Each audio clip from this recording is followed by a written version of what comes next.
So they wanted to actually blow up a bridge, a train bridge. Of course they did. Yeah. So they found one in Norway, and they built the whole sequence in those mountains in Norway to do this. And they found the bridge that they wanted to, that was set to be repaired because it was like a historical one. And they were like, we could blow up pieces of this and blah blah blah. And then the locals fought it, and they sued Paramount.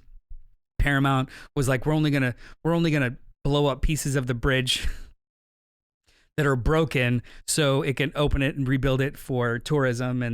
But they didn't offer to actually help rebuild it, and blah, blah, like they got sued and pushed back and forth. Wow. And it just ended up being a large portion done with CG and miniatures by the end of it, because they were like, this. But they wanted to actually blow up a bridge and throw a locomotive off of it. What's up to all our sidekicks and henchfolk out there in the Geek Nation, which is I think it's a part of NATO. And thank you for tuning in to the Cult Pop Podcast Live, episode 127. If you're new here, this is a place where we talk about movie, comics, TVs, the welcoming embrace of sweet, sweet death, and all the other things that scratch your nerdy itch. Tonight, we're broadcasting to you from Young Junk HQ. Young Junk! That was nice. Bomb-ass podcast studio right here in Philadelphia, PA. The sweet embrace of death. I'm your returning host, your returning and mission critical host, Noel. Joining me tonight is JD. Oh, it's me, from JD from JD's Hero Complex, located at 4327 Main Street, Philadelphia, PA, a super rad comic shop that caters to super rad folks just like you. So get in and buy my stuff. Do it. Also, with us as co-host of the other best podcast that's ever been created, Inside the Morgue. Tell him your name. My name is Alice, and I'm often inside a morgue. I'm not right now, but a lot of the time I am. So and I talk about it a lot. So maybe like 40% of the time, 30% of the time? Yeah, 40. 40? Yeah. 40? Yeah. All right. Right How now. much time do you spend smelling like a morgue?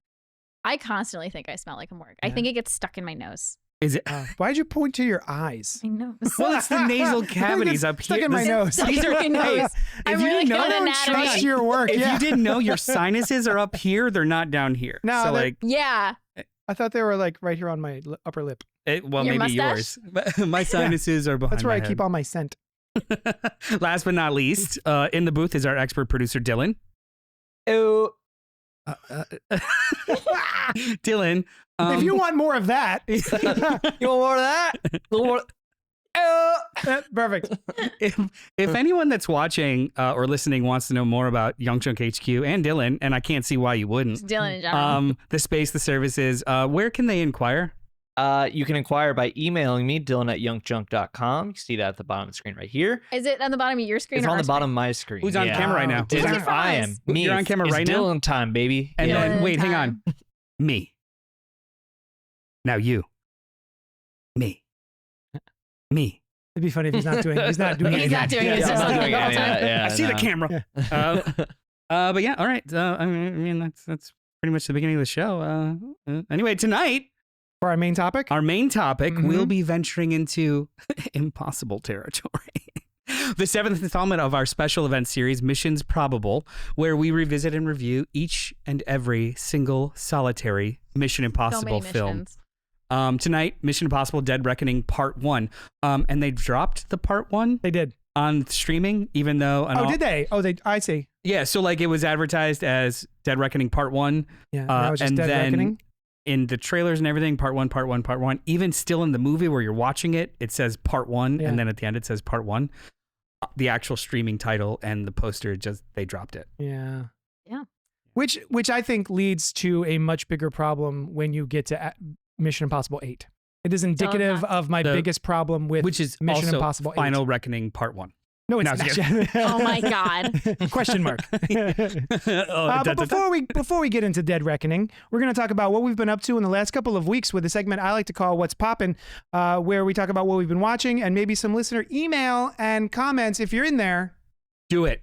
Do it. A gentle reminder before we dig in, if you're here live, feel free to comment, like, subscribe, and hit that bell icon. And if you're watching later, do all that too. Hey, you could do that stuff also if you're in the room with us right now. Yeah. Hey, Barbara, we have We have a live studio, Barbara. yeah. My Live sister's studio, here.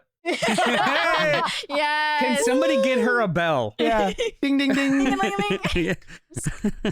Yeah, we love a little back and forth. So pipe up in the chat. Send us emails at cultpopgo@gmail.com. Speaking of emails. What if Barbara just starts heckling us from over here? You suck. Who was that? Who was that? Who said that? We have email. Who wants to? Oh, we got letters? We have a letter. Oh, we got lots of Lots and lots letters. Nah, Yeah, you got Trying me. to get you. We take it in pieces. You want to take it in pieces? Rip Peter David. I'm sorry, R.I.P. Peter David. Do you know who Peter David is?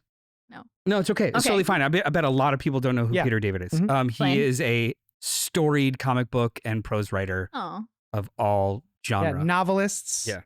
He wrote, I would say, what is the seminal work on The Incredible Hulk. Yes. From the 80s with Todd McFarlane through the 90s with Dal Keown. And he's written so much stuff. Everything you know about how Hulk and his DID works Mhm. is from the brain of Peter David. Oh. He Oh. basically, He also defined brought the us entire Mr. character. Fix-It, which is That's the right. gray mobster who works as a bodyguard in Las Vegas Hulk. Joe fixed Okay. it. Joe, Yeah. Joe Fix-It. But, So yeah. long before I got into comics, I read Star Trek novels and even novelizations of comic book movies by Peter. When I got into comics at 23, I was shocked to find out that someone could write both comics and novels. He once let me mail him copies of his issues of Hulk 77 through 82 to sign for my cousin's husband. One of the first things I picked up when I got into comics was Madrox, the mini-series that preceded the post-House of M X-Factor series. That's true. Madrox being the multiple man. A few years before that, a friend had tried to get me to play Madrox in an online RPG he was running. I had never heard of the character and couldn't imagine anything interesting coming from a guy whose power was to Duplicate himself. to duplicate himself. Now it's You can't think of anything? Now it's my number one favorite character Okay. and my go-to answer for superpower I would choose. He got this tattoo yesterday. So this was sent to us May 25th. Mhm. I got this tattoo yesterday. It's fully colored. I just didn't take a pic of that yet. After having it on the books for months and having it saved file for my last 5 years. Crazy coincidence or fate? Fate. Christopher St. Saucy, good night. Can we put the picture of the tattoo Yeah, tattoo. on the Tattoo. screen? So I believe the tattoo is it's a X with Madrox inside of it, and it's Yeah. from Investigations era, and it's just like that. The artist, Leandro something, Fernandez? maybe I'll look it up. Fernandez? But talk to me about Peter David. Oh, well. And did Christopher St. Saucy kill him? Oh my God. So, What? That's he asks. Coincidence or fate? Did I do this? Oh, I see. So Peter David, as I said, is one of the biggest names in comic books for the longest time. And he had been ill. He'd fallen ill. And because the comic book industry does not take care of its own, historically, he had to have a GoFundMe for his A couple of rounds of it. A couple of rounds of it, yeah. He has been sick for, I want to say, the better part of 5 or 6 years now. Yeah. So, When you're a gig worker for life, you have no savings or health care. Yes. That sucks. so yeah, after a long battle, he passed away. Pablo Raimondi. Oh, is that the Raimondi. artist? Oh, Yeah, Pablo Raimondi. we were way off. The thing that you see of him, that's David Yardin, yeah. but Pablo Raimondi. Yeah. The cover.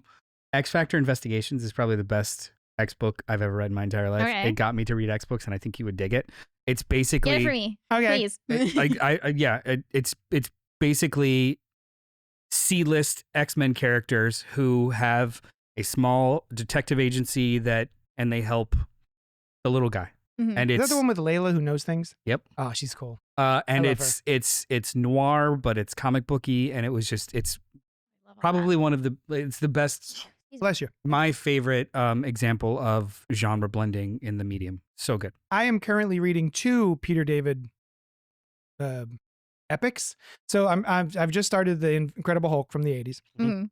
And he did a Captain Marvel run. Before it was Carol Danvers. Yeah. There were other Microphones that you could just Other- knock around. Yeah, Yeah. other Captains Marvel. And this one was Genisfell, I believe his name is, Mhm. and the son of the original Captain Marvel. And he gets the power cosmic, which is just cosmic awareness. It's a Mhm. thing that just cosmic heroes get occasionally. And this is the first time, like the Silver Surfer has, Yeah. right? Yeah. The power cosmic awareness, etc. This is the first time I've ever seen where someone gets the power cosmic and then goes insane and becomes a bad guy because you can't have that much knowledge. And, you know, I would go insane. Spider-Man 2099, Peter David. Yep. Oh, he created Spider-Man 2099. Just a lot of stuff. Yeah. He's Miguel. awesome. Yeah, he's great. Anyway, So R.I.P. Yeah. Thank you, Christopher St. Saucy Goodnight, for emailing us. If anyone else would like to email us, do so at cultpopgo@gmail.com. Hey, guys. Hey. Gals, NBs, friends. It's been a while since I've had the opportunity to sit here and talk with you in front of other people. Yes. What's poppin'? Alice. Me? Yeah. I forgot my bucket. What? Bucket. At Michael's, there was a What's Poppin' popcorn, like a ceramic Did you popcorn. buy it? I bought it. Oh, that's adorable. Did you? And I forgot to bring it. I will bring the popcorn bucket when we talk about Mission 8. Impossible? Yeah. Did you see this stupid? This is what's poppin'. Popcorn buckets. Yeah, I heard you got the Mission 8 popcorn. Did you see? With the key. It's got key and it Yeah, lights up with like weird stuff. I don't know what to put in it. I'm No. not gonna put popcorn in I've it. never. Nah. Why would you? Maybe like Legos or something. I don't know. Whatever looks cool shining up. Anyway, they revealed the popcorn buckets for Fantastic Four. Oh, I did not see them. It is the largest popcorn bucket ever. It's Galactus. So it'll actually hold more than 3 kernels? It's Galactus's head, just his head. Oh. It's 20 inches wide, so 1.5 rulers, Hold on, wait. a little more, Hold on, wait. and 17 inches tall. And you're just seeing the pictures of it, and you're like, yeah, whatever. And the eyes light up. Oh, you got it. Oh, my there you go. God. 20 inches wide from each like handle to the next of his helmet. So it's 20 inches wide. Do you have her camera? All right. And then 17 inches tall. Hang on. Do the 20 inches, and I'll do a marker. Okay. So like 20 here, Oh my inches. gosh. here. Okay. Oh, there's also a Herbie? And Or then, put your phone there or something. okay. And then 17 inches And it's tall. Whoa. insane. So Oh, and he's like metallic? in the commercial, in the commercial, it's just like, oh, that's really big, whatever. And at the very end of the commercial, they have someone's hand reach in to like grab popcorn, and I it was goes like, all the way to the elbow. there is nothing practical about that. Yeah. Like you're literally going to be sitting in the theater It's insane. with like interrupting other people's seats, just like trying to reach into Yeah. the popcorn bucket constantly. It's. There's also a Herbie. I kind of want one. I kind of want it just because that's insane. There's a Herbie concession vessel. Yeah, it's like a bunch of things. It includes large popcorn, large drink, and candy, plus a place to store it. All 3. God damn. Yeah, man. I am fascinated by these weird things. Yeah. And my probably fascination gonna is get like, one. ooh, I want to touch it. But after you purchase it, That, what I'm the just f- still what the picturing hell are you how- going to Yeah. do with it? Well, I keep it as a decoration in my comic shop. People go, oh, is that the alien popcorn You know what? bucket? We should or Mhm. could just get the Galactus one for like right there. That's it. We're doing it. Yep. Nice. Anyway, Alice, what's popping this Yeah, hey. week? Oh yeah. Other than popcorn buckets, how you Other doing? than popcorn buckets, I watched The Shining, Heard of but it? not Kubrick Shining from Oh. 1980. I watched the 1997 Shining based off of Stephen King's teleplay. 6 hours, 4.5. 4.5. It was each hour and a half chunks. There were 3 bits. It was a mini series. And I actually really, really liked Yeah. it. I watched it with my mom. We both really I enjoyed it more than I thought I would. I thought I'd be like, I'd cringe more. Yeah. But it was really good. A lot of the practical effects were great, like the makeup on the woman in room 217. And they did room 217 in this one. In the movie, they changed it to 237. In the Mhm. Why? because the hotel that they filmed in the Kubrick Shining actually had a room 217 that they didn't want people to be afraid of. I So see. they made them Yeah. change the room number to a made up one that they didn't Gotcha. have, which was 237. But Huh. in the book, it's 217 based off of the Stanley Hotel 217 that Stephen King himself had supernatural experiences in. Oh, shit. And I looked into how much it is a night there, and it's very expensive. How much was it? Drug fueled? Do you think? Oh, All- probably a ton. Yeah. All of it. Yeah, All of it. But Yeah. I want to stay there anyway, also because my birthday is 217 and I think it's fun and spooky. But yeah, and they also filmed this movie at the Stanley Hotel. Oh.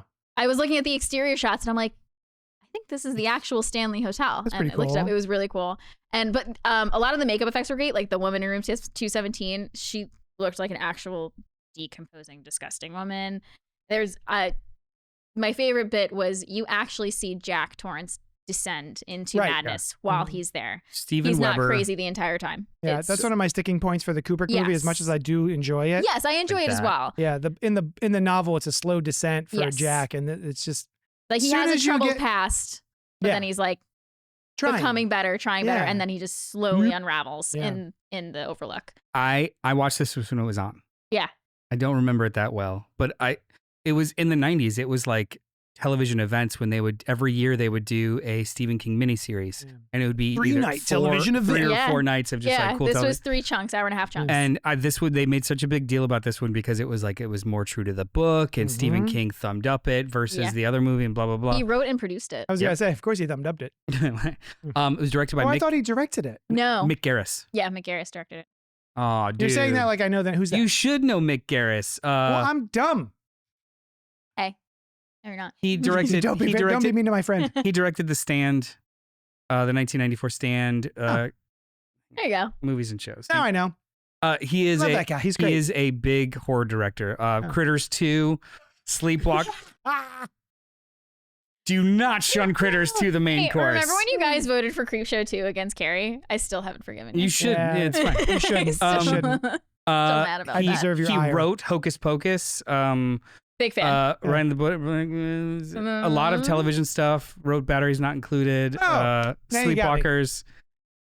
Wasn't Critters 2? I remember liking Sleepwalkers. He's one of the masters of horror. Did a lot of Amazing Stories, Freddy's Nightmare, The Stand, Stories. a lot of Tales from the Crypt, The Shining TV series, The Others, The Judge. Like he's been. Oh, I love this guy. He is like a contemporary of John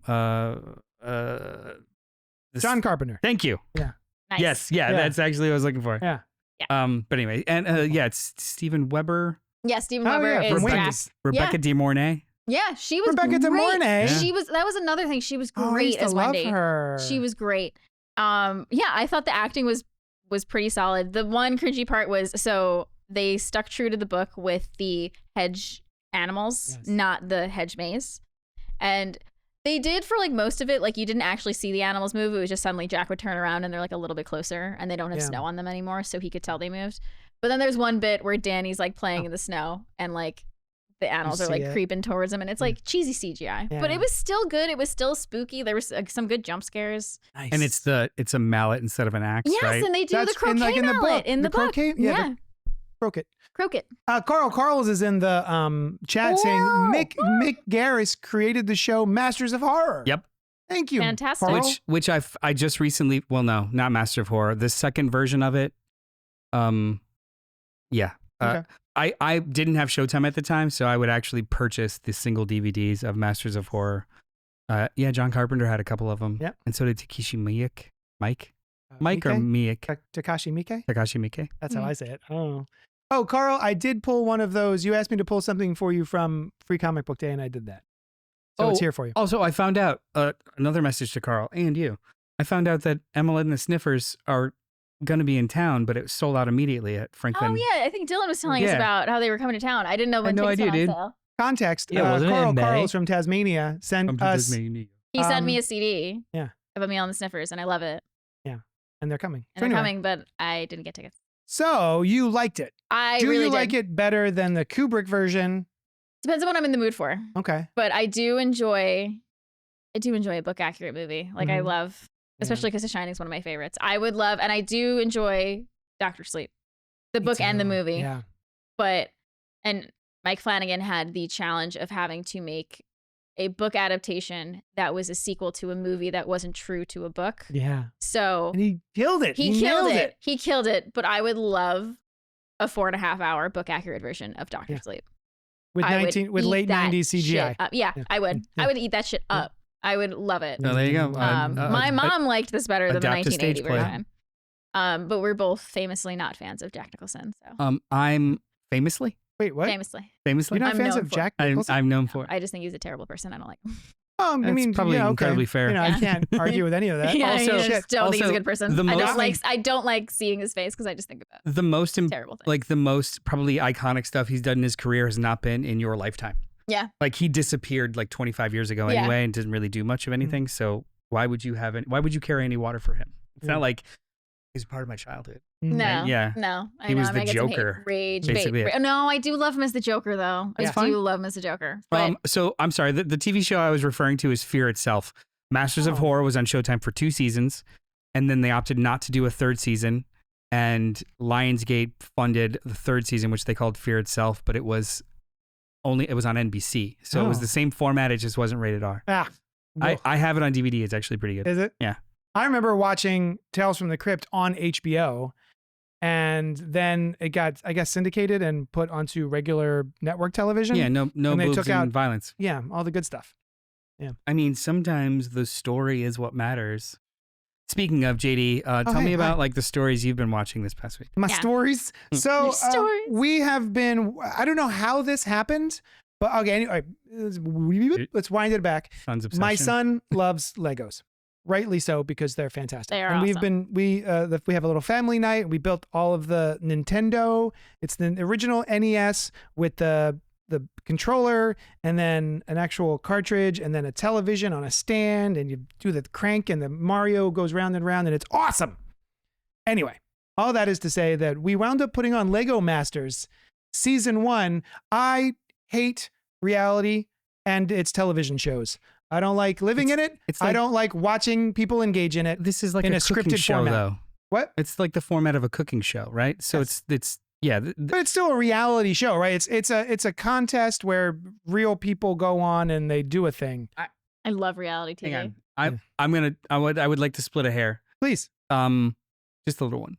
Boop. When I hear reality show, I think we're following people around and manipulating their interactions with each other. Mhm, mhm. These shows I love are that shit. non-scripted shows, Yeah. as in like Meh. they're competitions. Yeah.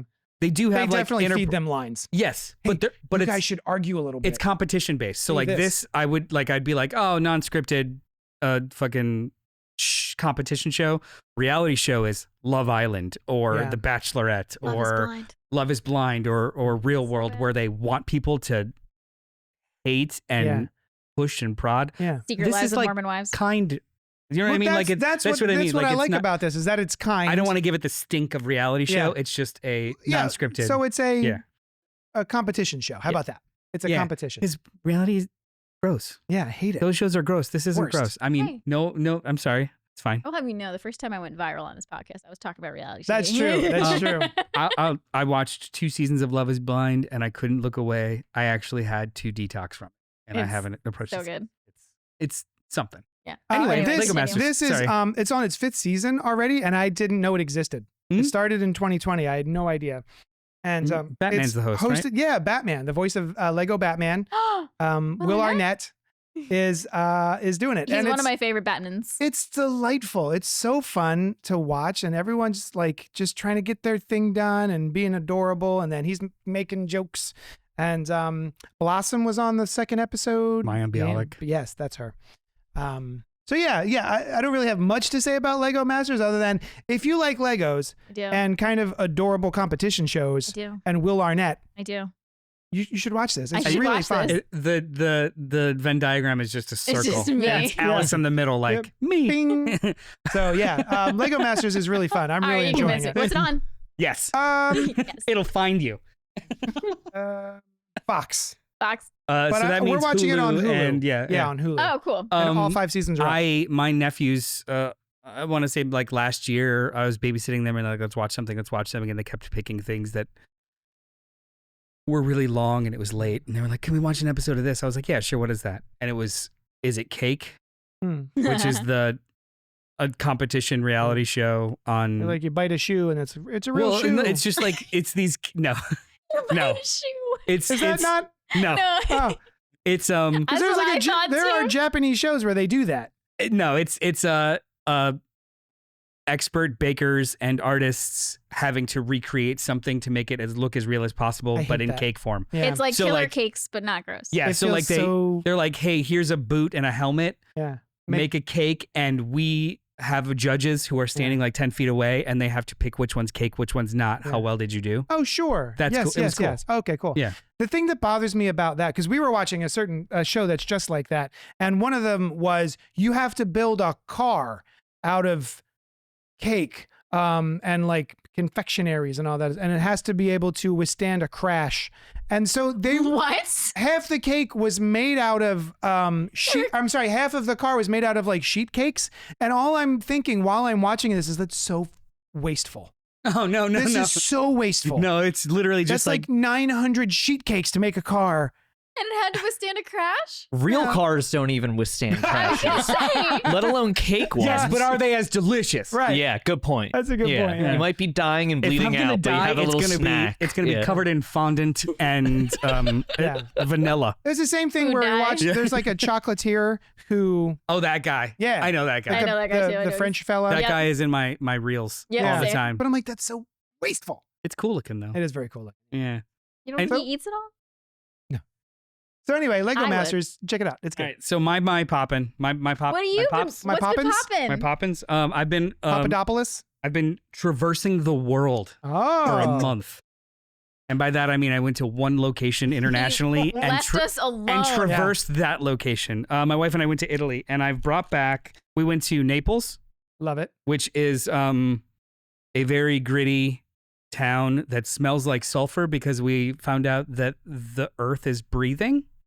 You've heard, Pompeii, Yes, I do. Yeah. Heard of it? Familiar. Mount Vesuvius.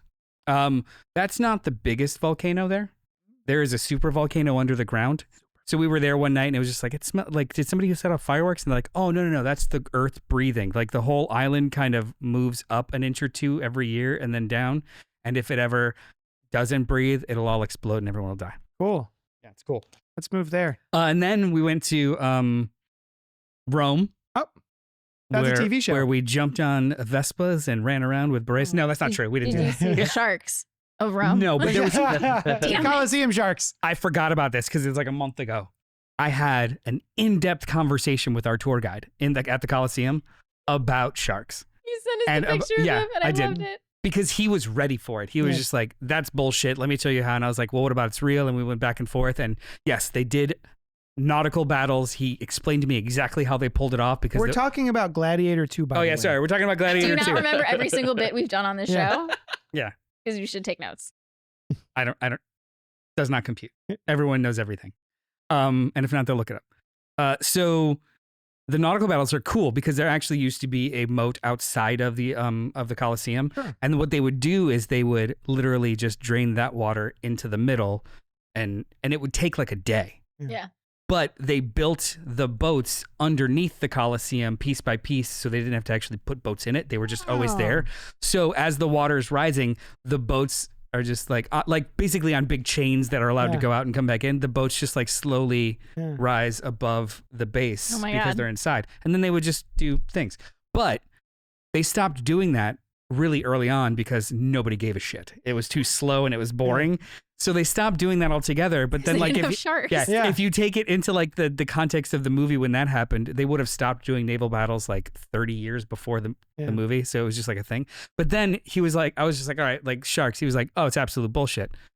The closest body of water that would have sharks wouldn't be freshwater, or it wouldn't be saltwater, or it's like freshwater, saltwater. So they wouldn't be those types of sharks. If they even were able to travel with those fucking sharks, and how many they would have to, they would be like little ones that nothing. And he actually picked up a picture because he's been asked this question a lot.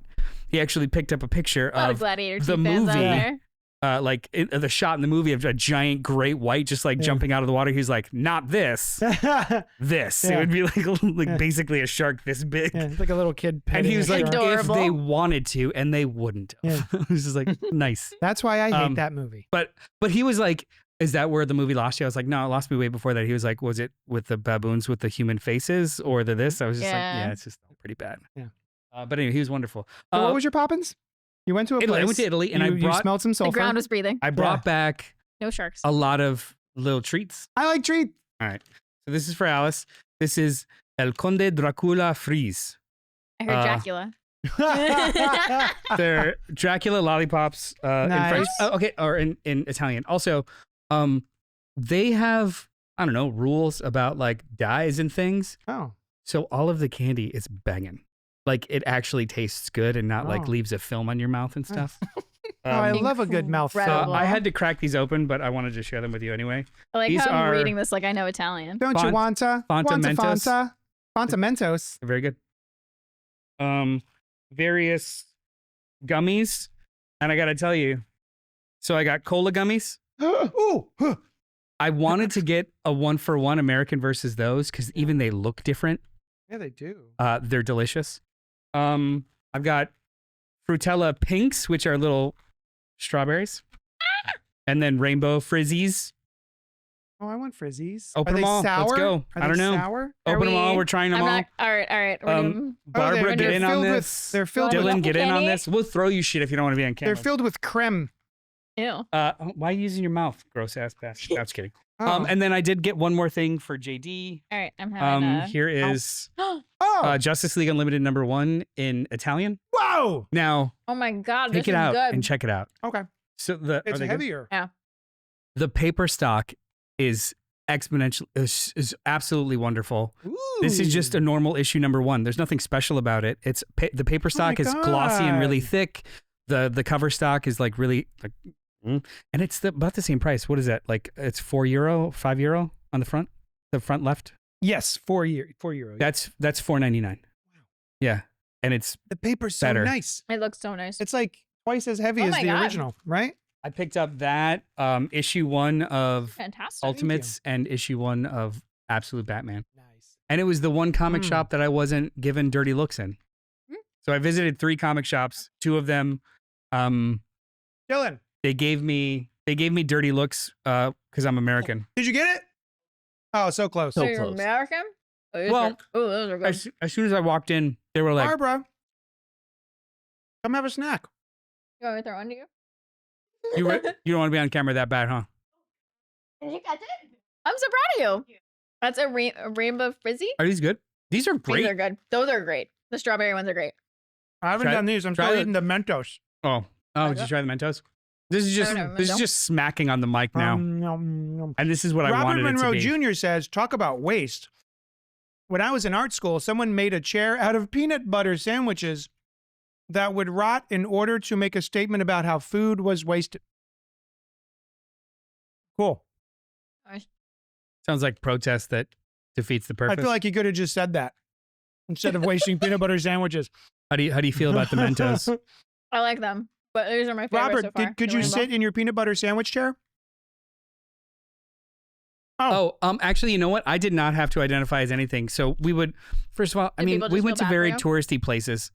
So, my wife just had a radar for like people that were from Pennsylvania or the tri-state area because everywhere we went, it would be like, "Are you from?" She would just hear them talking. Mhm.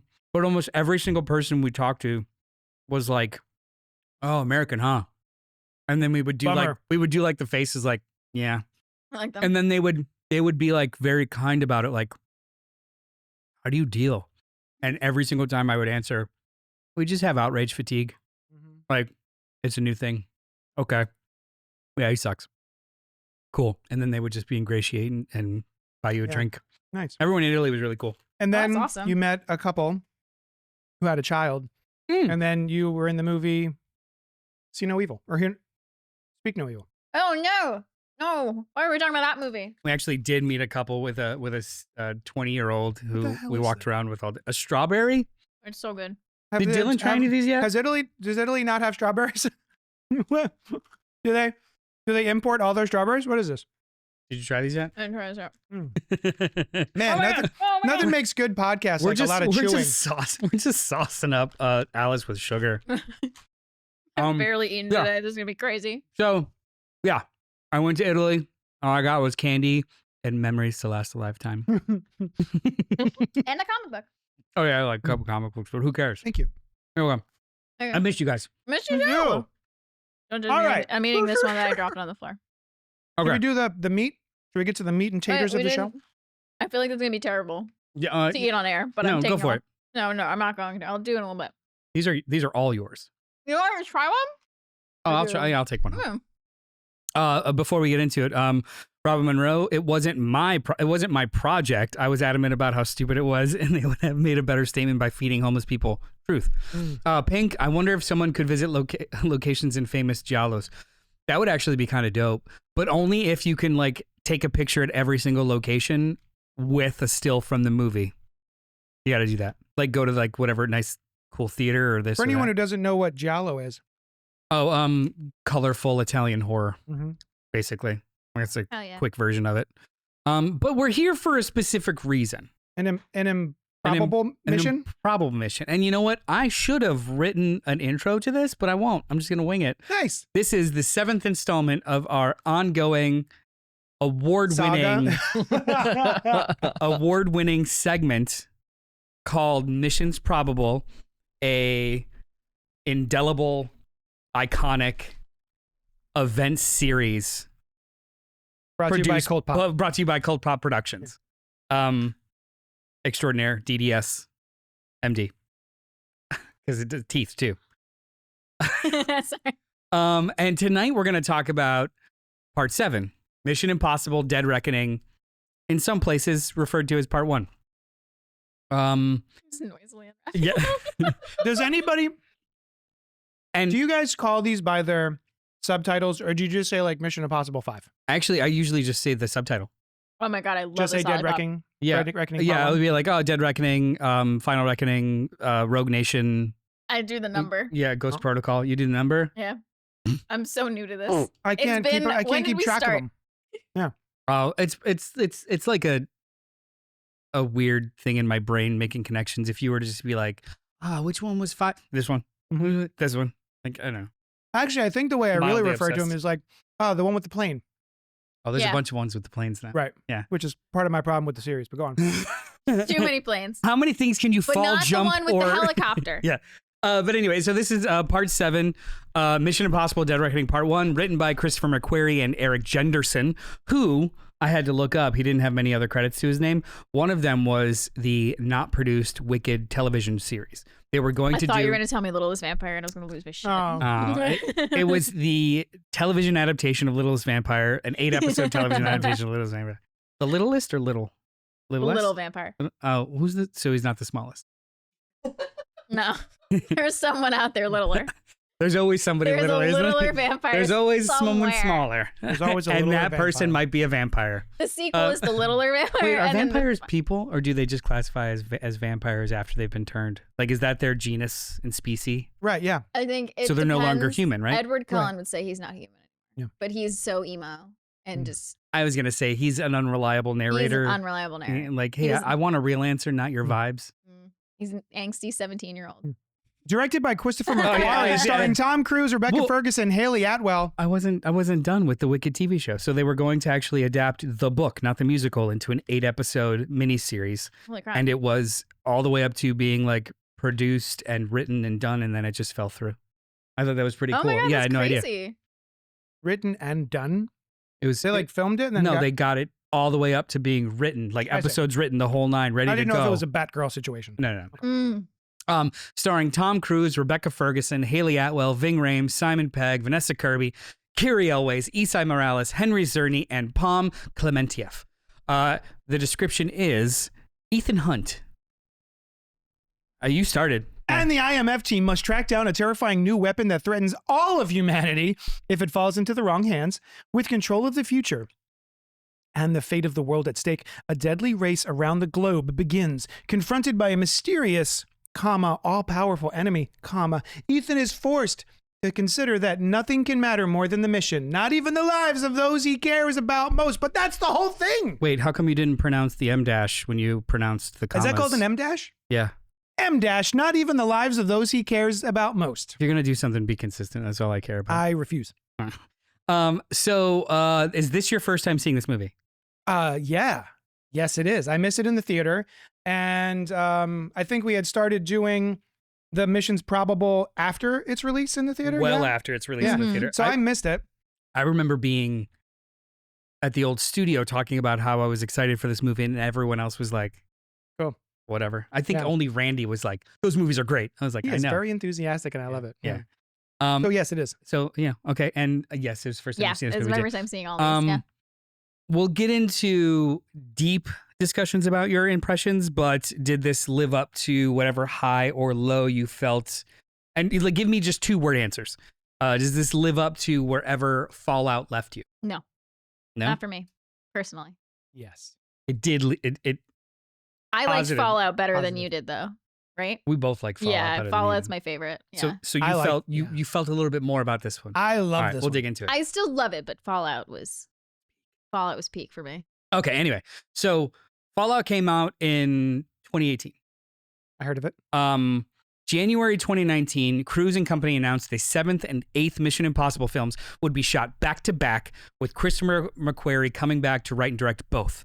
They also announced their original release dates, which are July 23rd, 2021 and August 5th, 2022. Wow. They didn't make those release dates. Yeah. Those plans would obviously change, and for various reasons, and we will get into those. So some quick casting information, which I thought was actually pretty cool. Aside from all the returning and new cast members, the main bad guy role that eventually went to Esai Morales, Gabriel, was originally intended for Nicholas Hoult. He was having there's been a Holtazance. Yeah. Hoult auditioned for Top Gun Maverick as the rooster character that Miles Teller played. Have you seen that movie? No, I haven't. I know. You didn't hate it, right? Hey, what? Top Gun Maverick. It was awesome. Okay, cool. Yeah, I didn't know if you were like effusive about it, but like, oh no, it was great. that is very much a companion watch to these movies because it's Nice. like the same vibes, Yeah. but like really, really good. So he was deep into auditions for the Miles Teller role, didn't get it, but Tom Cruise was so impressed with him that he was like, I think you'd be perfect for the next Mission Impossible movie. We want to get you in. Eventually, it didn't work out because of scheduling, because of all the delays. And they kept getting pushed off because of COVID and then he had other things. So they brought in Esai Morales.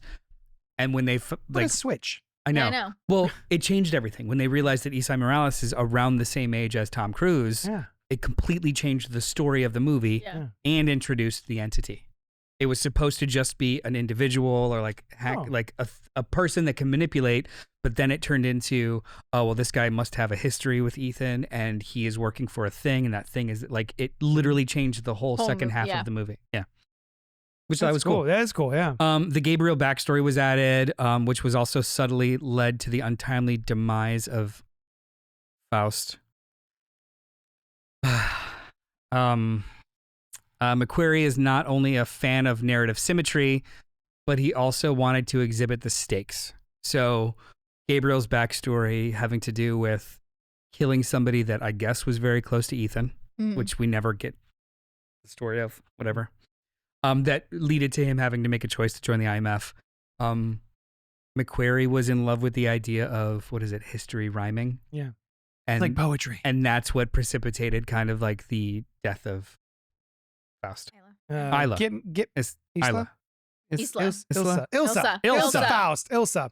Isla. La Isla Bonita. And she was kind of all for it when too. we get to that, I have things. Wasn't I have Rebecca Ferguson, opinions. was she like kind of tired of the... I saw a really good video of her kind of explaining her Zoom bittersweet kind of thing. Yeah, it was very cool. Like the whole like she deeply loves the cast, the movies, the character, especially the character, but movies that big, they film over like the course of 3 years and they don't know when, like, you just have to be trained and ready and you aren't doing anything for like weeks at a time. And she was like, I had to choose whether I wanted to make more things or just one Mission Impossible movie over the course of 3 years. Yeah. So she was like, while they started and finished Mission Impossible 7 and moved into 8, I did 2 seasons of Silo and 3 other movies in that same time period. And it's like, I get it and I respect it, but I do not like how she was treated. Yeah. The character. Mm-hmm. So McQuarrie said, is not only a fan of narrative symmetry, but also wanted to exhibit the stakes of the movie. He felt that Ethan and Ilsa, it's spelt right. Ethan and Ilsa were both, quote, doomed to be together and yet doomed to never be together, which I guess works. It's just I didn't like how it went down. Yeah. So I'm actually going to speed round some important dates over the course of 4 years. Awesome. During this filming. Go. Go.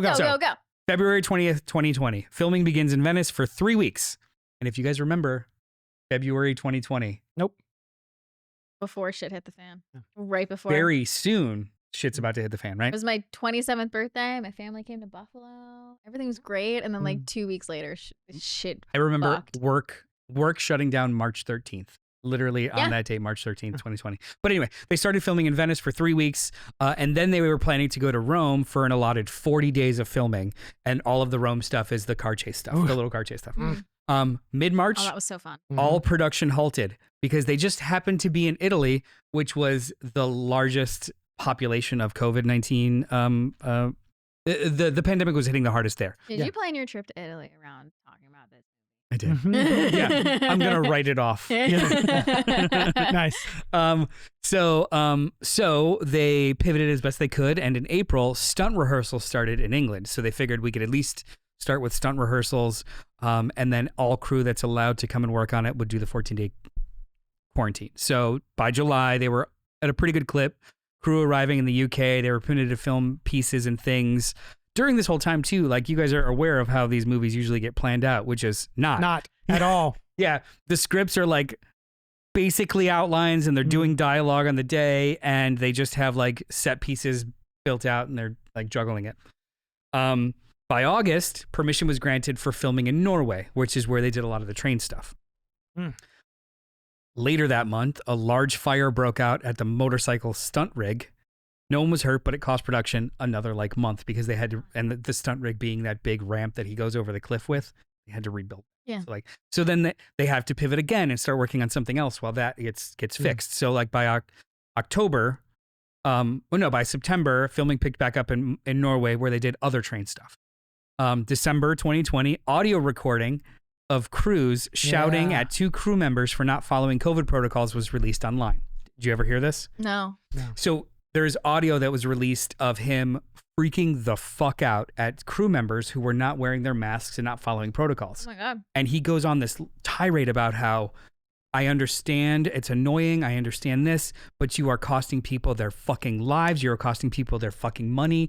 The whole entire, because at the time too, nothing was being filmed, and TV was shut down, film was shut down, and Mission Impossible was getting these like rolling approvals to keep kind of slowly filming, and they kept having to shut down because of positive tests. And he was like, all of Hollywood, all billions of dollars that are staked in it are watching you, are watching us. And he freaked the fuck out. Yeah. It was actually pretty enjoyable. And it's one of those things where what was it? Who had done that previously? Batman. Yeah, Christian Bale. Christian Bale had done it. And I was kind of like, all right, buddy, fucking calm down. But the Tom Cruise seems like, it was pretty good. Good for you. Yeah. The response from the general public and that of many celebrities was supportive, suggesting that his tone and seriousness were warranted given the extreme circumstances and burden of ensuring production not be halted again. Yeah. At this point, they're in the hole, not only like months, but also money, because every time they shut down, it's a large production and they've got insurance, they pay the crew. So every time there's like 2 positive tests, they shut down for 2 weeks and another 2 weeks and another 2 weeks. And everyone's still on the payroll. Everyone's still on the payroll. They have to secure locations again. They have to secure services again and again and again, over and over again. It just ballooned the budget. So yeah, I would probably have been pissed too. December 28th that year, my birthday, filming would be set to continue in the UK, but under new strict COVID protocols. So like it just kept getting smaller and smaller, which the movie kind of reflects that, the fact that it's so kind of jumbled in a lot of ways. And a lot of, in hindsight, you'll see a lot of scenes where characters aren't actually in the same room at all. There's an entire action sequence in a airport, and the 4 principals are never on the screen at the same time. Benji's doing a thing separately alone. Wow. Luther's doing a thing separately alone. And Ethan is in the airport with Haley Atwell back and forth. Which is a brand new airport. Yeah. That they had not opened yet, but they were allowed to use. Oh my God. So like they made a lot of, and like even the death scene with Ilsa is 2 actors in an empty street. They had to come up with these ways of keeping the scenes contained, which some of it's cool, but some of it's also like, all right, it's little and little and little. And, you know, it feels almost detached than the other movies comparatively. February 2021, filming concluded in the Middle East, and the crew returned to London for finishing touches that would go on for another year and a half. I was like, why are we airporting? April 2021, more train filming in Austria. Filming continued in fits and starts throughout 2021. Sections of the your tongue is so blue. Oh, wow. Wow. Did you get that?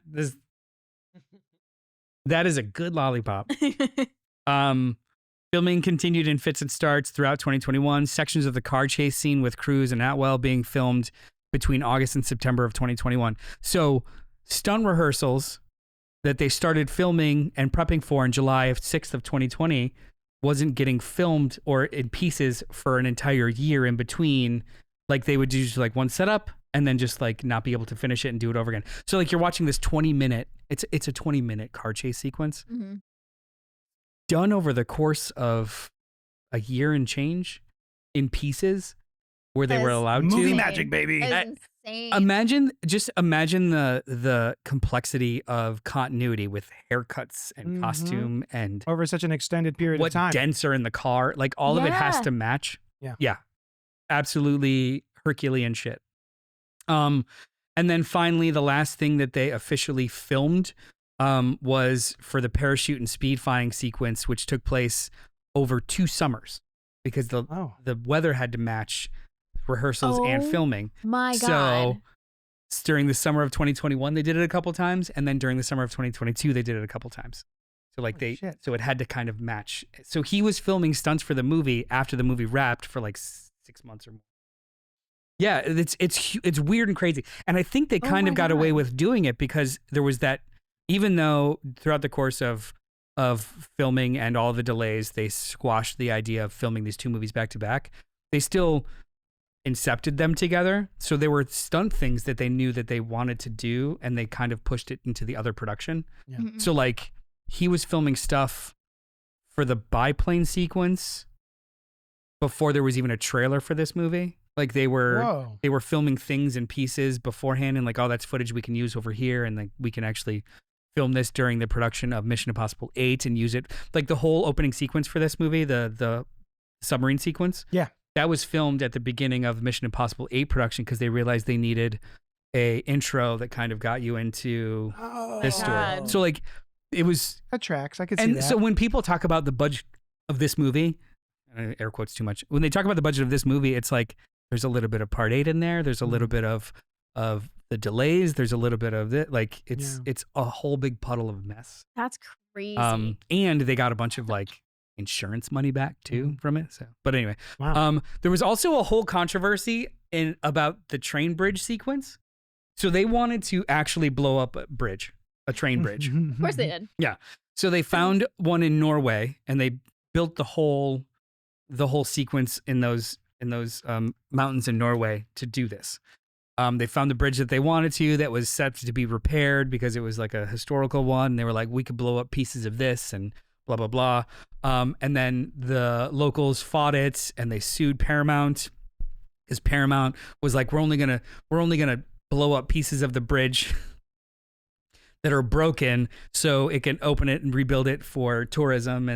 But they didn't offer to actually help rebuild it and blah, blah, like they got sued and pushed back and forth. Wow. And it just ended up being a large portion done with CG and miniatures by the end of it because they were like, fuck this. But they wanted to actually blow up a fucking bridge and throw a locomotive off of it. but when you see the sequence in the movie, it's definitely CG. But still, it was kind of cool. The music of the movie, Lorne Balfe returned, the guy that did Fallout.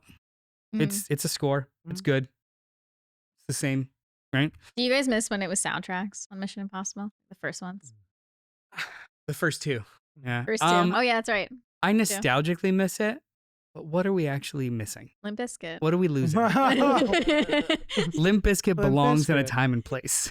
And that time and place was John Woo. During the train scene when he's falling, and it's just one of those days. He's hanging on. Come on. I would have, you know what though? You joke. There's a scene when he wants to break stuff. He wants to blow up a bridge. There's a scene when he's on top of the train walking forward, and Gabriel like walks through smoke on the other side of the train. Imagine if you got that like sting when he comes through. Yeah, and it's just break shit. See? Come on. I'm on your page now. And that time where he was like, Ilsa, I just did it all for the nookie. Yeah. Marketing. First footage of this movie was premiered at CinemaCon, a convention for film distributors, in late April 2022. It was preceded by a short video of Tom Cruise standing on an in-flight biplane. He actually filmed a little thing of him standing on the red one and Christopher McQuarrie in the yellow one. They're literally in flight, and he's got a little microphone talking about how like, we're just putting together a sequence for Mission 8. Enjoy this preview. That's cute. It's funny. Oh my God. That's called wing walking, by the way. Yep. Wow. It was preceded by the trailer was then released. It was leaked online, and then they released it. It was a whole year before the movie actually came out. And then a couple months after that, did anybody see Avatar in IMAX, The Way of Water? Mm-mm. I didn't see it. I haven't on seen it IMAX. at all. Oh wait, is that the second one? Oh, it's so good. The new Yeah, one? I'll say it. It's good. It's like good trash. What? I haven't seen it. No, I haven't seen it. It's the second one, right? Yeah. Okay, Like, I haven't seen it. they're fine. I'm on Kanata's team with that. They're good Okay. movies.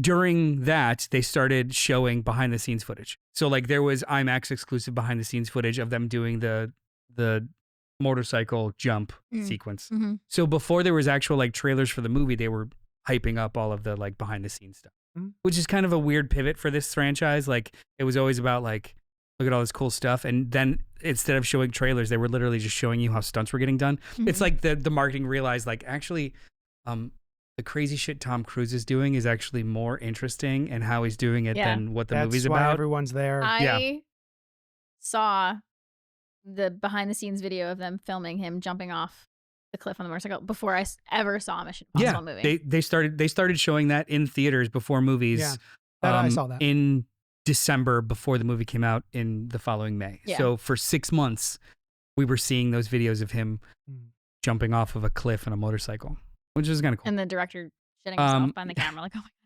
pull the chute. Trailers and behind the scenes videos would be slowly released over the next year. The release was eventually July 12th, 2023, 2 years after the initial intended release. Now, during the course of all of this craziness, there was other release dates. Oh. July 23rd, 2021 was the original. And then they were like, nah, November 19th, 2021. And then Life was like, nah. May 27th, 2022. We'll probably make that. Nah. Oh, September you want 30th, to 2022. Maybe? Nah. Let's add 8 months. July 12th, Jesus. 2023. Finally came out. Box office. Any guesses? know. $3. Billion. $3. It grossed close. How much was that comic book you got? €4. That much. Yeah. It grossed $172.6 million in US and Canada and $398 million in other territories. So That sounds good. collectively $571 million. I hear that it underperformed. Due to the inflated budget, Bah. the film was considered a financial failure, losing roughly $100 million, despite getting approximately $71 million in insurance payouts due to the delays. Yeah. So that still puts Paramount Pictures kind of in the red, about 30 or 40 million. Because general rule of thumb is you double the budget for the marketing budget, and then you break even. This movie's budget was $291 million because of all that craziness. Right. So they it's made not under the film's fault. It's the world's fault. 6 of one, Yeah. half a dozen of the other. Yeah. Like, Doesn't matter to the person who wrote the check. no, but not yeah. at all. The expectations for release was 90 million in the 5-day weekend. Yeah. It made 78. So it kept being kind of under the mark. Yeah. And I think like the end result is that it's just under the mark. Ultimately, I don't think historically Mission Impossible films are ones that sort of like start at a number and then gain. Are they? they usually have pretty good legs. Like this last one that came out, it had like a $77 million opening day or opening weekend, and it only dropped, I think, like maybe 45%. Normally, a movie on its second weekend will drop. If it drops around 50%, everyone's really happy. Because like the people that really wanted to go went, and then the other half of the people went again. Usually you'll see like a Marvel movie will drop like 65% over a weekend, meaning that like, that's going to be your level because everybody that really wanted to go went already. These movies usually have kind of like a slow, precipitous drop. So it's like, it's got legs. Cool. Not just like one good weekend and then you're fucked. So ultimately, it's the second lowest grossing installment of this series. Behind which one? Guesses. 3. That was going to be my guess too, because 2 was so bad. Yeah. 2 made tons of money. 2 made tons of money, but No. This is not critically lowest grossing. This is the second lowest grossing. well, that's why I'm saying 3, because not a lot of people went because 2 was Because not 2 good. suck. Yeah. We're on the same. Yeah. You're correct. 3 Oh, is the, okay. Nice. 3 is the lowest grossing. Stop tricking me into thinking I'm wrong. Even though 3 is awesome. Real time gaslighting you. Now. I can't take it. So, critical response. Oh, hey, It's got a Rotten Tomatoes 96% and a popcornometer of Do you 94%. agree with 96%? That's crazy to me. No, What was Fallout? I'll look it up. Okay. I don't know if I agree with 96%. I don't agree with 96% unless Fallout was 100, Which which I know it wasn't Yeah. because we talked about it. The Metacritic is 81 out of 100, and the cinema score is A. I'll take that. Amy Nicholson from Film Week says, like a motorcycle leaping off a mountain, this movie has very high highs and very low lows. But as soon as the action started, especially the last action set that's pieces, I could have rolled right into the sequel immediately. Immediately. What did Peter Peter Travers. Oh, No, I was going to say, what did Peter Travers say, Alice? Peter Travers of ABC News said, "What if the plot is the So usual?" what if? So what if I don't have my glasses on? So what if the plot is the usual tangle to set up the stunts? Tom Cruise does the impossible, Hey! and nobody does it better. Fair enough. Mark Carmody of the Carmode. Observer, Carmode of the Observer UK, the zeitgeisty plot may have holes through which you could drive the Orient Express. Very specific, but That's for what pure they say. It's what it is. What? In the movie? The Orient Express in the movie. But for pure adrenaline rush entertainment, this will leave you exhilarated and eager for more. Gary Kramer of Salon.com said the entire film feels jury-rigged, as if every action sequence, and there are too few of them, is designed by an algorithm rather than a human. By an Perhaps entity? the nefarious entity Oh. wrote the lame screenplay. Did you write this for you? I did. I am Gary Kramer. Mark Kermode is actually one of my new favorite Critics. critics. He I like zeitgeisty plot. he's That's always a word I've never used. he's always got like a wonderful vocabulary. He's Yeah. British. He's always got a Zeitgeisty. wonderful vocabulary, and he's a hater, but like Yeah. a really, really eloquent Yeah. hater, and it's just fun to read. Can I have another And Pink strawberry? Apocalypse from the chat says, Pink Limp Biscuit has always sucked since day one. 5 Just stars. one of those days. Okay, so you wanted to know the Rotten Tomato scores of the other movies? Yes. I really want to know Fallout specifically. Fallout, 98%. Okay. Okay, so So, it's okay. yeah, this is That's a okay. drop Yeah. down. I would say 90 for me for this one. Rogue Nation, your favorite, or one of your favorites? Oh, yeah. I mean, your favorite. I'm assuming your favorite's 3, and then Rogue Nation. Yeah. No, you're probably right. Yeah. Again, I don't know them by their subtitles. 4, Oh, I love it. where Ilsa was introduced. I love it. 5, where Ilsa was Is introduced. that the one with the pipe? Yes. Oh, I love that one. Yeah. Where he does his little shimmy up the pipe. I Just- love that shit. Just, you know what? I'll tell you, and you'll be like, yes. Yes. Because I remember. That's 94%. Rogue Nation is 94%, and Mission Impossible 3, 73%. Ew. Ew. They It's did the, Philip Seymour it's the Hoffman third like that? lowest. Right? Actually, you know, we'll just go through them. Rotten Tomato scores for Mission Impossible 1, 65%. Mission Impossible 2, What? 57%. Mm. Mission Impossible 3, 73%. Oh, nice. Mission Impossible 4, Ghost Protocol, 94%. Oh. Then 94% again for Rogue Nation, 98% for the best one, Fallout. True. And then this one's 96%. And we'll talk about the metrics for Part 8 Man. when we talk about Part 8 later this summer. I want to give enough people the The opportunity one to with see it. the It's my three, fault. I didn't do my can't homework, believe guys. No, that you're good. 3 has such a 70-something percent. That's I do think it was still kind of the stink of 2. Also, 3 is emotionally very effective. It is a dumb movie. Like, it's not as heisty and Yeah. spy crafty as the other ones. So Mhm. it's just a different kind of, That open though. that open though. it does a lot of work. Yeah. Mhm. Yeah. Anyway. Yeah. So that's the critical. Let's talk about Get these candies away from me. I'm just gonna. thoughts, Can I have baby. a Dracula? What are your thoughts? My thoughts are best summed up in the form of me telling you my thoughts right now. Also, I- there's bubble gum in the middle of these. Oh, there's bubble gum. I didn't realize until I got to the middle, and I was like, "Why is it chewy?" I love a blow pop. Anywhomst. So, Very good. yeah, I love this movie. I think that it is just the right amount of absurd, dumb as hell. The sequence where we're following a gentleman going into, I don't want to, not the war room, but the We'll do spoilers. cafe. Do you want to do spoilers, or do you just like? Oh, I What I mean, thought yeah, was it's an funny. old, yeah, we we're, already said like the biggest spoiler. yeah, I think we could, we're in spoiler territory, I Yeah. think. Yeah, like the sequence where Tom makes his way into, Ethan makes his way into the meeting. Oh, that's cool. Oh, and Love it. smoke bomb. Smoke bomb. And then, we're introduced to, what's his name from the first one? Kittredge. Kittredge is back, which was wonderful. He's like, "How are you gonna get out of here?" He's like, Yeah. Yeah, the little face that they make at each other is wonderful. The resignation on Kittredge's face is like, fuck. There are things that I love about this movie and how over the top it is, and what a bucket of fun.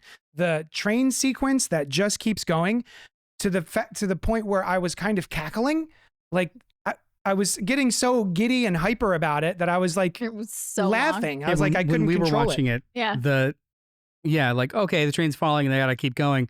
They get to the kitchen cart and you're like, yeah, okay, fine. Like, yeah, everything's There's on fire. oil, And there's burning oil. There's knives flying. It's basically a Final Destination setup. That's what I said. I was like, this is a Final Destination movie. And at that point too, you're just like, all right, movie.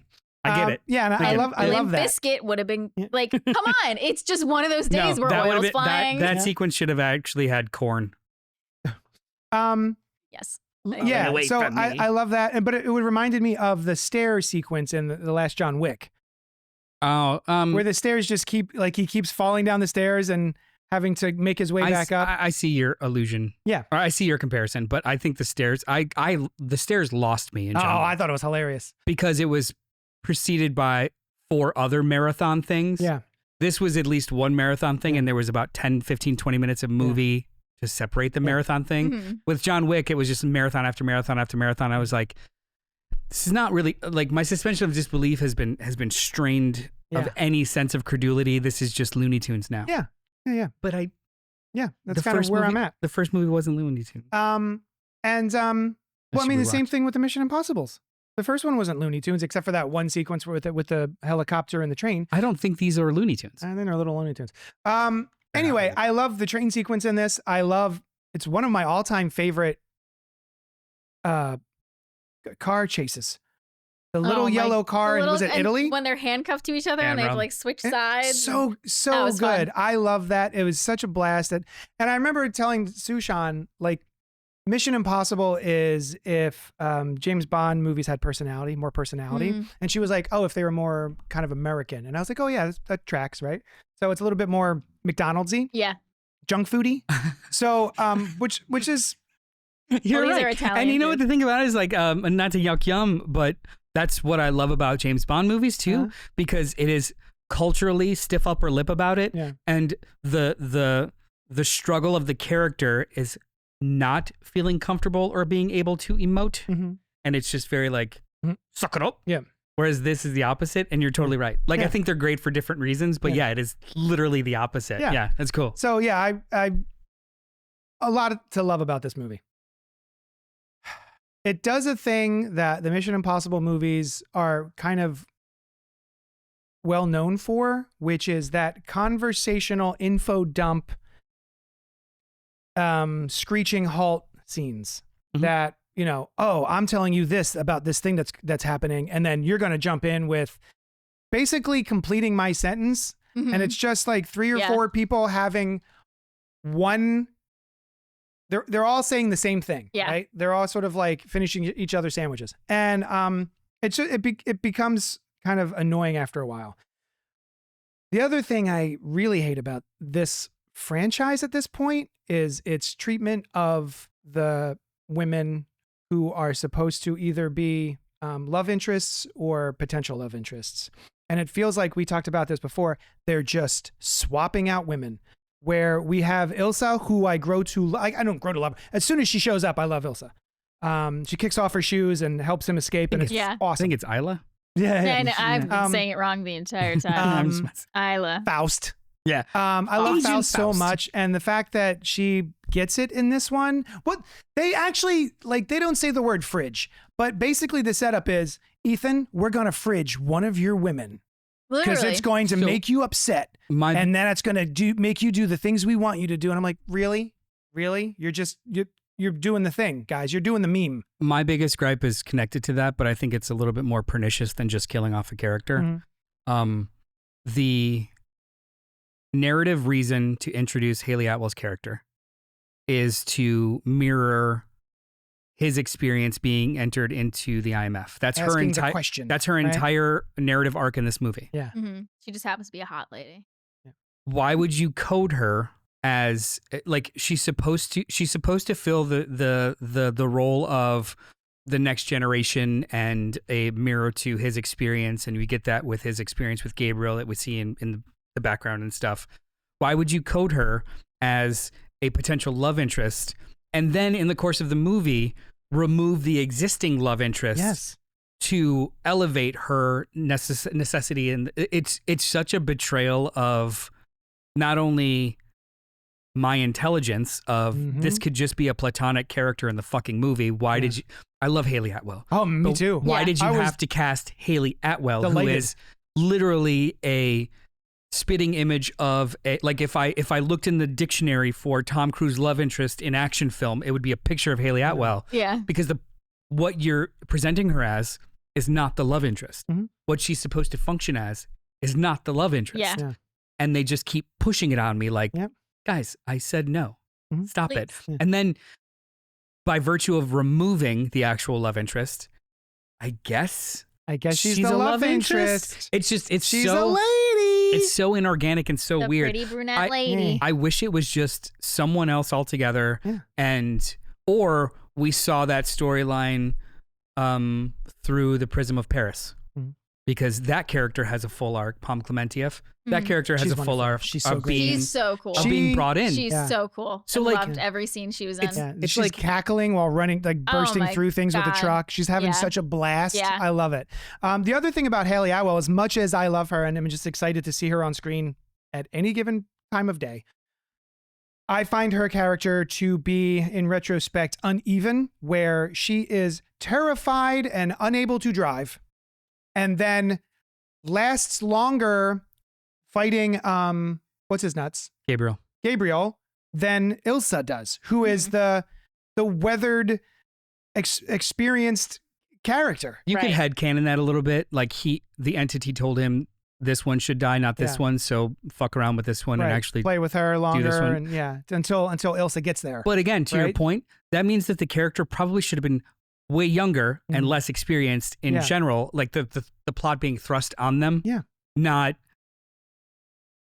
a contemporary of Tom Cruise's that just happens to be a buxom starlet. And the whole sequence with the car and everything leading up to that, she feels like she is a fish out of water who doesn't know what's happening and can't keep up and is terrified, rightly so. And then all of a sudden, she's the Black Widow.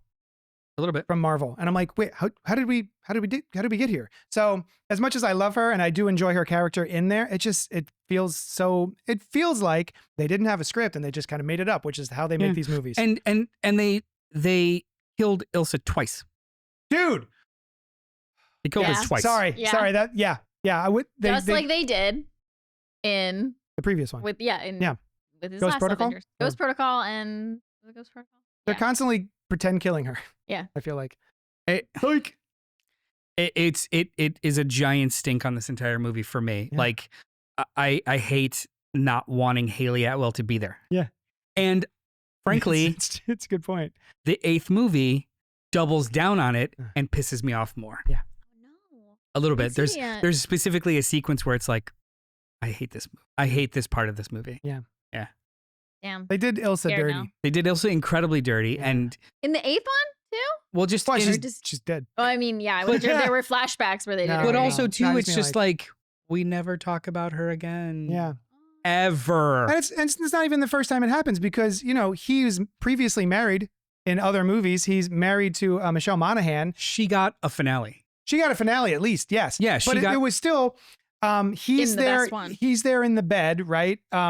Having saved the day, done the impossible mission, and she comes in with mission did it, and so she comes in. Didn't you accomplished in part 4? Has the little scene with him of like the romantic scene, and we're just never meant to be, but I'm happy now, and blah blah blah, and then she walks out, and then immediately Ilsa walks in, and it's just. We're just swapping out women. Well, they have a look. I don't know. No, for real. No, I was actually okay with that interaction because we exhibited Julia got her closure. She got to speak her piece.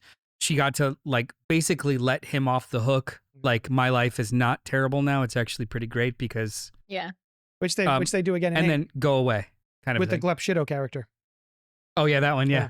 There's a chance for him to have actual repercussions, and they're psych, my life's wonderful. He's the best Glepshido. He's so good.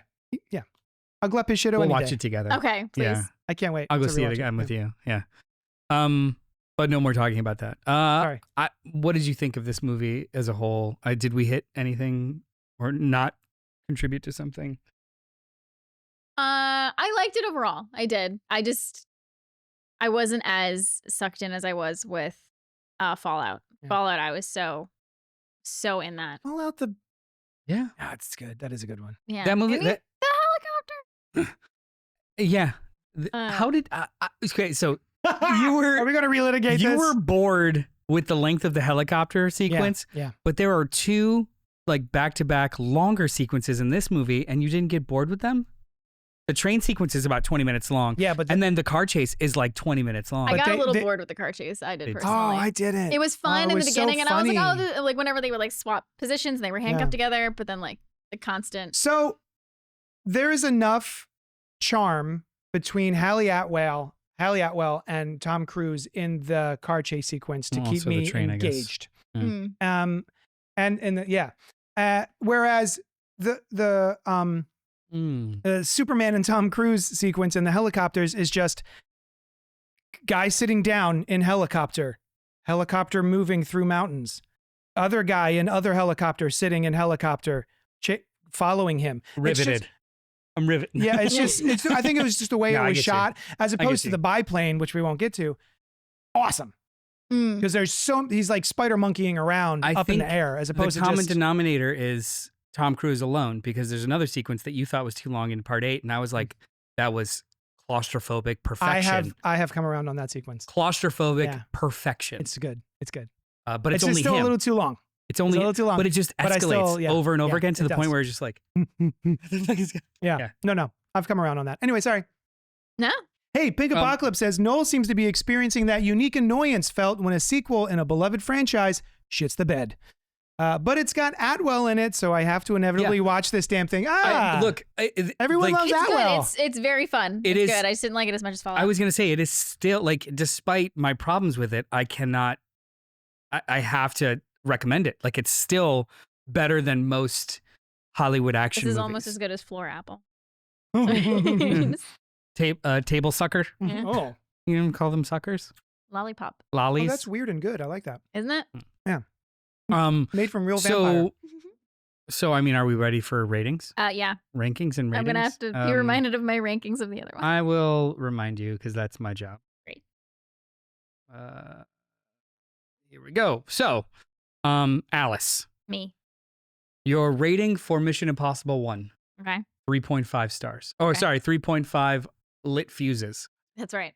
Mission Impossible 2, 2 lit fuses. I still think that I was being very generous. with that Mission movie. Impossible 3, 4 lit fuses. I did like that one. Exponentially. That's a double. Double of It's double fuses. Yeah. Ghost Protocol. Others call it Mission Impossible 4. 3.85. Okay, so I liked 3 better.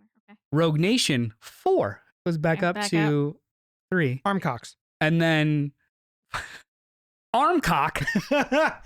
Armcocks. He cocks both his arms. are cocks. Yeah. 4.5. Yeah. Do you want to give yours or think about it while I tell him his? I'll think about it while you give it. Okay. Okay. JD. Yes. Mission Impossible 1. Uh-huh. Loved it. 3.25 lit fuses. I feel like I should have given it more. Go on. Mission Impossible 2. Yeah. 2.25. Yeah. Mission Impossible 3. 4.5. Mm-hmm. Ghost Protocol. Mission Impossible 4. 3. Yeah. Yeah. Rogue Nation 4.25. Fallout 3.75. My numbers. Yeah, I want to know yours. Part 1 3.5. No, you can't look at this. Secret note. 3.5. Continues to like. I know. Yeah. Mission Impossible 2 2.84 because I was feeling saucy. Also, the doves got you. the doves and the score. Was there Limp Bizkit? No, not the soundtrack, the score. The Hans Zimmer score. Yeah. That is- Mission Impossible 3 4.25. Ghost Protocol 4. Rogue Nation I gave 4.36. And Fallout 4.62. The highest being a 5. So, Alice. I got mine. Mission Impossible Dead Reckoning Part 1. How many lit fuses would you give this? Fallout was 4.5. I remember. I have my lighter against fuses, and I'm not sure how many to light right now.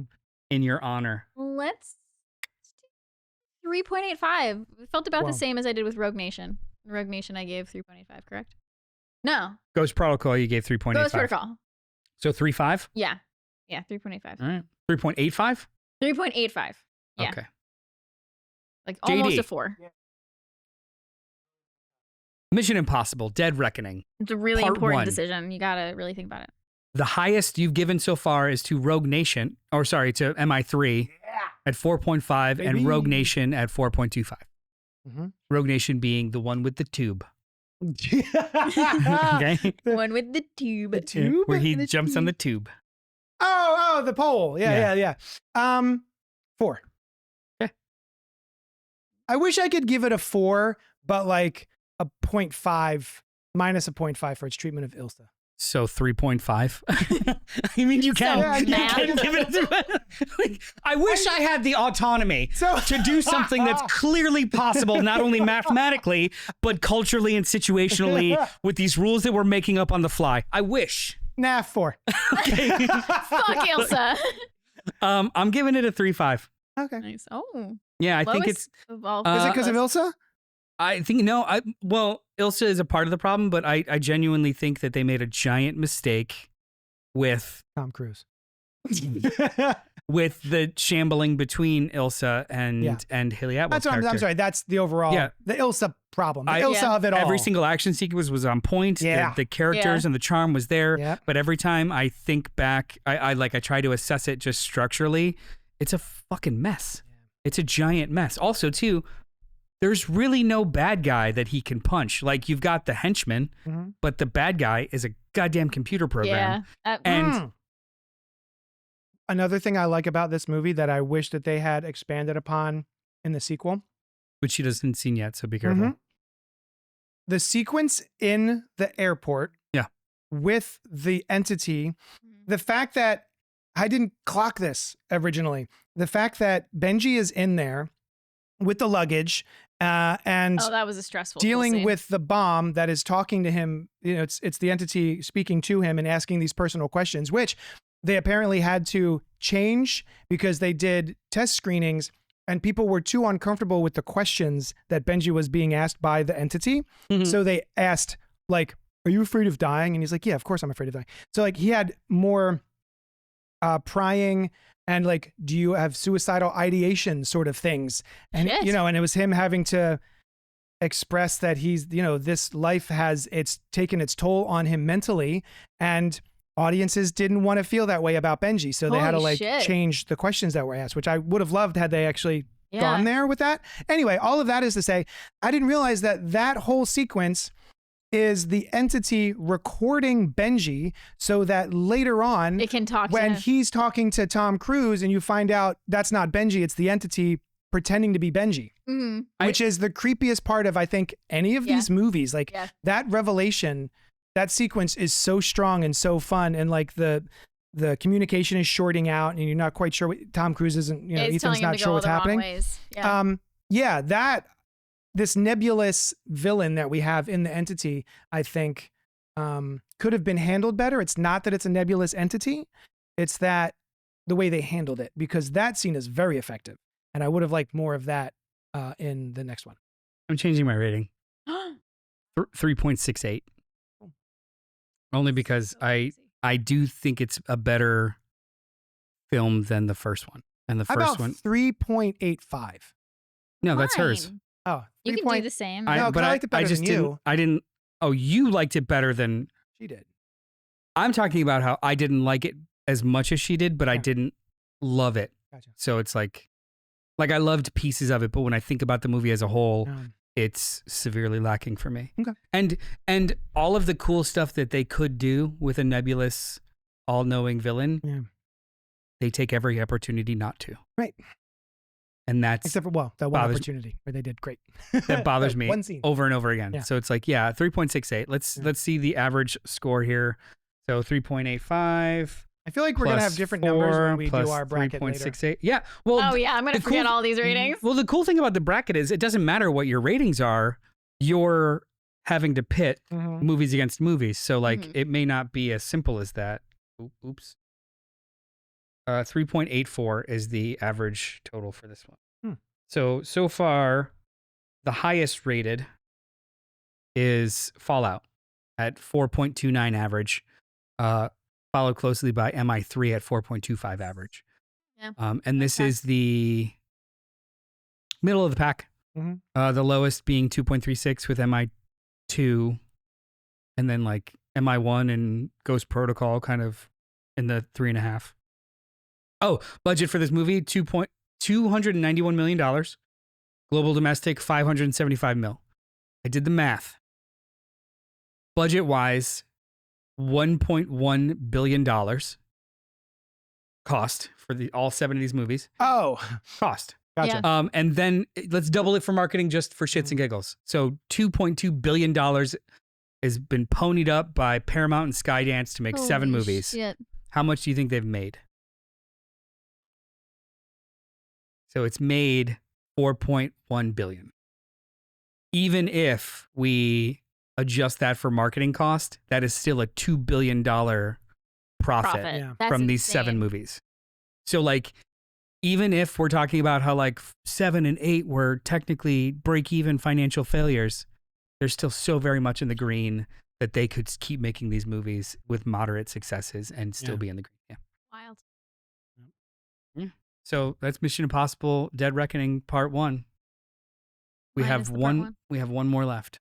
Nice. So we're gonna give everyone an opportunity to see the movie because it's 3 hours long. It would be crazy to squeeze it all in and blah blah blah. So I'm thinking sometime in July with a gap, we'll do it. And then we'll also do a bracket and our final rankings if they change. Awesome. All right. Can't wait. Overall, I've been having a blast with Yeah, these. this is I'm fun. so glad This we were is a lot doing of these. These are great movies. Yeah. I think they exist as like this kind of cool thing in popular culture, not unlike maybe Harry Potter did or MCU does, where it's like they keep getting away with this and they keep pulling it off. And it's just like, if you look at the whole breadth of it, it's just like, wow, like it's hard to get one movie made, let alone like continually create a body. Like the Fast and the Furious movies, they may be shit, but like it's wild that not only are they crazy popular, but they just kind of keep One-upping. getting made and one-upping each other as this like thing, this whole big story. I'm hoping this isn't too hyperbolic, but it feels like we're not going to be seeing movies like this made in this way with the dedication of and like the stunt work and all that sort of stuff. It feels like all of that is falling to the wayside. And everything's just going to be like green screens and CGI and stuff, which, these movies engage in, to a pretty big extent. Yeah. But the fact that there's actually a lot of places that are gone to and things that are done. Well, yeah, like so this movie is a perfect example. The jump off the cliff. Yeah. They actually did it. They built a ramp. They jumped off. Sure, they used CGI to cover the ramp and more this and some plate shots, but like the motherfucker jumped. Yeah. Like and Crazy. in Fallout, he did a halo jump. It wasn't nighttime and it wasn't during an electrical storm. Yeah. But that's him in the suit and the camera's on him. So like they digitally do things around it, but he's doing it. Yeah. He deep dived. Mm-hmm. It's CG. It's not the bottom of the ocean, but like he is underwater for long periods of time with things shifting everywhere. Yeah. Like that's Able to how long was he able to hold his breath? 6 minutes. Yeah, it's Holy insane. shit. But so the to your point, there's been some interesting. I don't like the problematic natures of Tom Cruise is just like books can be written, but there's a pretty interesting thing that he has said recently that I vehemently agree with. Movie stars should understand filmmaking. They should know technical jargon. They should understand not only how they could help make a movie, but like what is being done around you. It's a hands-on kind of thing. And he has talked about how he sees contemporaries in Michael B. Jordan and Chris Powell. What's the Powell's guy's name? He was in... Dylan, do you know? The guy that was in Hitman? Powell? No, I don't know What what are you're you talking about. He, with Sydney Sweeney movie and Top Gun Maverick. Oh, Glenn Powell. Yeah, oh, yeah, Glenn yeah. Powell. I was like, These are dudes that like are also writers, also filmmakers, also movie stars. Like they want to be a part of the whole process. And he's like, you shouldn't just be a content, the face of content. You shouldn't just be work for hire. You should be a movie maker. Your place is here, but also like the process. You need to fucking love it. And I was like, yeah, I mean, yeah, there's too many kids who don't know how much it takes to do this or that, or like the kinds of lenses or the kinds of this or the kinds of that. So you won't see that much anymore unless elder statesmen like Tom Cruise and Christopher McQuarrie push for it. Yeah. Which I hope. Yeah. Pink thinks you won't see movies like MI anymore. Maybe not. Yeah. Hollywood it's is salivating at the idea of where AI will take them. Yeah. Yep. No more screenwriters, locations, or actors. I honestly think that'll level out in a weird way. Like they'll try to have AI do that stuff. It won't be popular. And then AI will actually level out and doing like bridge work, like adjusting an accent or adding a plate shot, or I mean, they were using machine learning for Lord of the Rings movies. They've been doing it. It's just more known now. Yeah. Like I think it'll level out, but there is going to be a lot of people wasting tons of money investing in AI, and it's going to provide them with nothing that they'll actually be able to sell. Yep. Dane joining late, yeah. but love how Noel's hat matches the purple lights behind him. David Tennant vibes from Jessica Jones. Jessica. Get it? I love that All show. right. Anyway, we did it. We did it. What are we We doing did next it. week? Maybe Predator and maybe Ballerina. We'll see. Yeah. The new Ballerina movie from the world of John Wick comes out next week. Wick But World. then there's also what is it? Is it on Netflix? It's a Hulu original movie, Hulu. Predator Killer of Killers. Animated Predator movie of like Predator through time. Yeah. I mean, it's like an anthology movie. Yeah. We'll see. Yeah. I'm We'll see which one. excited about One the of idea of those. it. Yeah. Yeah. Thank Or you for both. hanging out Who with knows? us, though. Whatever. Yeah, thank you for hanging out with us. Alice, where can they find you? You can find me at Forensic Alice on Instagram and also at Inside the Morgue Pod. Also on Instagram. I think we're also on TikTok under the same handle. JD, where find can us, do fun stuff. they find you? Well, you can find me and Noel and Jeremy this morning doing fresh It floppies. was in the past. So You gotta go back. It's still there, They can't though. find us this morning. They can could find us find now our show because from this morning. Yeah. We were yeah. Yeah, it Tenses should be in the matter. feed right now, the newest episode of Fresh Floppies, where is a show. Noel and I usually review comic books that come out today. But because But no I am spoilers. schedulally just inconsistent with travel. Schedulally incontinent, yes. Jeremy is the best, and he's there forever. Does he know that yet? Whether he likes it or not? Yes. Jeremy's a part of us. He's a part of me now. Yeah. Thank you so much for hanging out with us, and we'll talk at you later. Bye. Bye. Young John!